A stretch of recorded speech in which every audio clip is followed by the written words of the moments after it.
Dans la série des femmes badass, je voulais vous parler de Mathilde. Non, pas celle-là, ce n'est pas une femme badass. Mathilde de Flandre, la femme de Guillaume le Conquérant. Les petits contes de la grotte aux chats.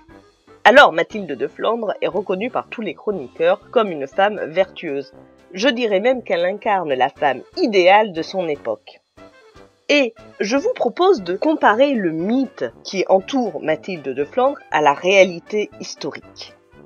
Alors, je vais énumérer à la fois en quoi elle représente le modèle féminin et idéal, et à la fois la réalité historique. Alors, en quoi c'est un modèle féminin? Eh bien parce qu'elle est soumise.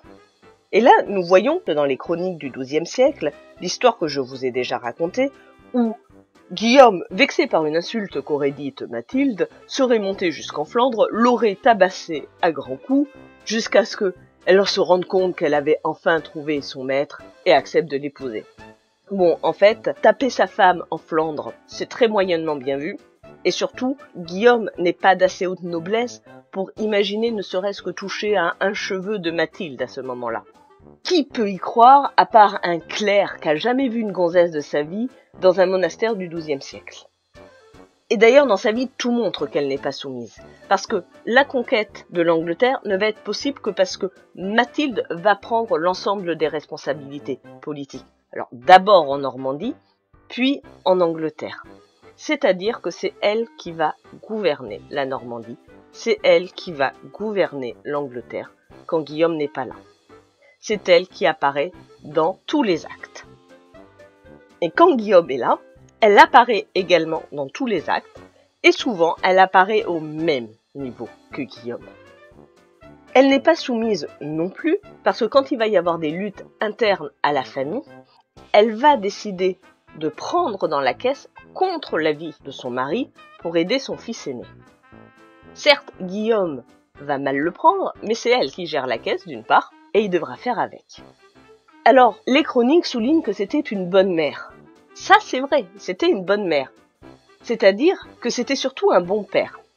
À l'époque, les femmes éduquent leurs fils jusqu'à l'âge de 7 ans, et à l'âge de 7 ans, ils passent sous l'autorité du père. Le problème, c'est que papa, il est parti à la guerre conquérir l'Angleterre. Donc c'est elle qui va éduquer ses enfants, qui les initiera à la politique, qui en fera en fait des hommes.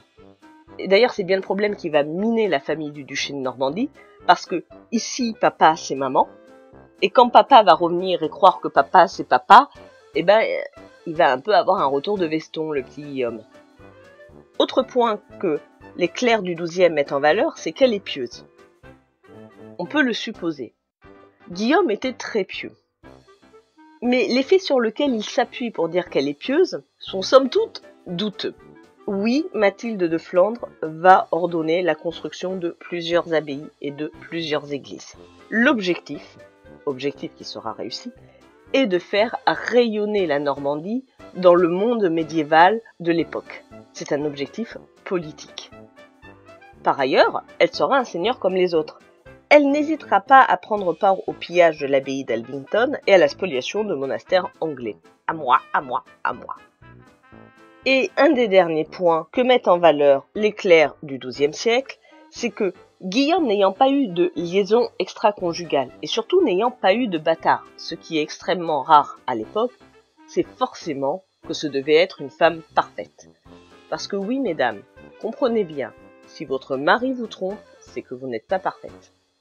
Quand on voit que Guillaume, au moment où Mathilde de Flandre meurt, promet de renoncer au plaisir des sens jusqu'à la fin de sa vie, et quand je parle de plaisir des sens, au vu de son embonpoint, ça parle vraiment que du sexe. Et au vu de son âge, sa vie peut durer longtemps. On peut penser que Guillaume n'était pas porté sur la chose.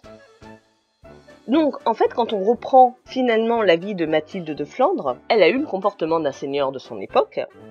Et quand on regarde que Guillaume de Malmesbury, dans ses mémoires, juge que Guillaume le Conquérant a atteint l'enfer, mais qu'il ne pouvait faire autrement, on peut sans doute dire que Mathilde de Flandre était une sale peste, mais qu'elle ne pouvait pas faire autrement.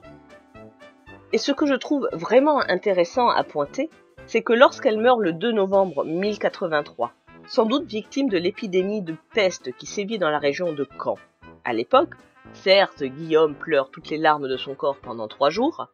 Certes, elle a des funérailles splendides, mais surtout, certes, la famille partira en vrille après.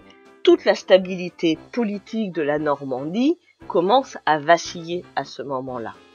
Ce qui est pour moi une preuve de l'importance centrale de ce personnage que malheureusement on ne connaît pas suffisamment parce que les chroniqueurs du XIIe siècle, clairement, les femmes en tant que clercs, voilà. Mais ce que je trouve encore plus impressionnant que ça, ce qui, à mes yeux, fait qu'elle mérite le titre de femme badass, c'est qu'en ayant été un monstre de politique, de fermeté, de violence, elle a réussi à laisser une image dans l'histoire d'une femme douce et gentille.